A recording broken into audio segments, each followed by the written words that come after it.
வினாவின் பிரதான செய்திகள். முதலில் தலைப்புச் செய்திகள். புதிய அரசில் கல்விக்கு முன்னுரிமை.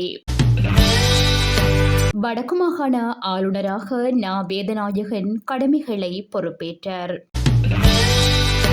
கடவுச்சீட்டு கொள்வனவிற்கு அமைச்சரவை இடைக்கால தடையுத்தரவு. நாட்டை விட்டு தப்பியோட தயாராகும் அரசு அதிகாரி. புதிய போலீஸ் மா அதிபர் நியமனம். நாட்டின் வெளிநாட்டு கையிருப்பு அதிகரிப்பு.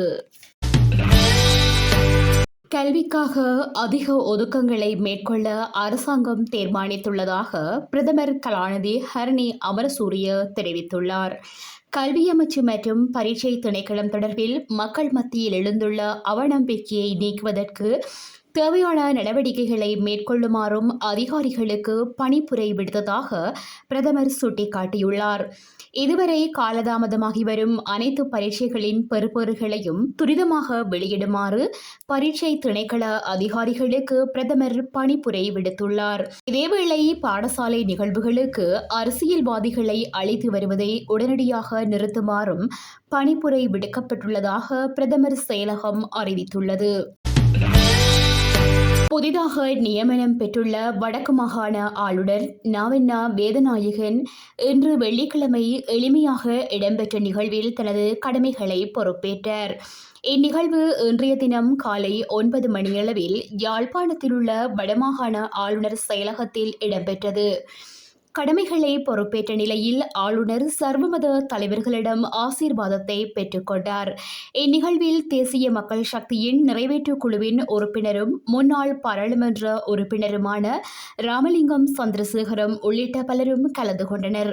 புதிய ஜனாதிபதியாக அனுரகுமார திசாநாயக்க பொறுப்பேற்ற நிலையில் முன்னாள் ஜனாதிபதி ரணில் விக்ரமசிங்கவால் நியமிக்கப்பட்ட வடமாகாண ஆளுநர் PSM சார்ல்ஸ் செப்டம்பர் 23 தனது பதவியை ராஜினாமா செய்தார். அதைத் தொடர்ந்து ஜனாதிபதி அனுரகுமார திசாநாயக்கவால் நா. வேதநாயகன் வடமாகாண ஆளுநராக நியமிக்கப்பட்டார். 2 நிறுவனங்களிடமிருந்து 7,50,000 எண் கடவுச்சீட்டுகளை கொள்வனவு செய்வதற்கு அனுமதி வழங்கும் முன்னைய அரசாங்கத்தின் அமைச்சரவை தீர்மானத்திற்கு மேன்முறையீட்டு நீதிமன்றம் இன்று இடைக்கால தடையை பிறப்பித்துள்ளது. 5 மில்லியன் கடவுச்சீட்டுகளை வழங்குவதற்காக 2 நிறுவனங்களிடம் இருந்தும் 7,50,000 எண் கடவுச்சீட்டுகளை கொள்வனவு செய்வதற்கு அனுமதி வழங்கும் முன்னைய அரசாங்கத்தின் அமைச்சரவை தீர்மானத்திற்கே நீதிமன்றம் இடைக்கால தடையுத்தரவை பிறப்பித்துள்ளது. அமைச்சரவையின் தீர்மானம் கேள்விப்பத்திர நடைமுறையை மீறிய செயற்பாடு, ஊழல் என எஃபிக்லங்கா நிறுவனமும் அதன் நிறைவேற்று தலைவரும் தாக்கல் செய்த மனுவை ஆராய்ந்த மேன்முறையீட்டு நீதிமன்ற நீதிபதி இடைக்கால தடையுத்தரவை பிறப்பித்துள்ளார்.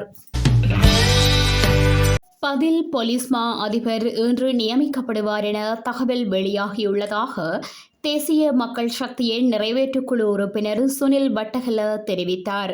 இதன்படி வடமத்திய மாகாணத்திற்கு பொறுப்பான சிரேஷ்ட பிரதி போலீஸ் மா அதிபர் பிரியந்த வீரசூரிய அந்த பதவிக்கு நியமிக்கப்படவுள்ளதாக தெரிவிக்கப்படுகிறது. 2024 ஆண்டு ஆகஸ்ட் மாத இறுதியில் நாட்டின் உத்தியோகபூர்வ கையிருப்பு சொத்துக்களின் அளவு 6.0 பில்லியன் அமெரிக்க டாலர்கள் என இலங்கை மத்திய வங்கி அறிவித்துள்ளது. சீன மக்கள் வங்கியின் அந்நிய செலாவணி வசதியின் வருமானமும் இதில் அடங்கும் என தெரிவிக்கப்பட்டுள்ளது. மொத்த உத்தியோகபூர்வ கையிருப்பை அதிகரிப்பதற்காக 2024 ஆண்டு இதுவரை உள்நாட்டு சந்தையிலிருந்து கணிசமான அளவு அந்நிய செலாவணியை கொள்வனவு செய்வதற்கு இலங்கை மத்திய வங்கி நடவடிக்கை எடுத்துள்ளதாகவும் குறிப்பிடப்பட்டுள்ளது. இத்துடன் செய்திகள் நிறைவடைகின்றன. மேலதிக செய்திகளை www.todayjefna.com என்ற இணையதளத்தில் பார்வையிடலாம்.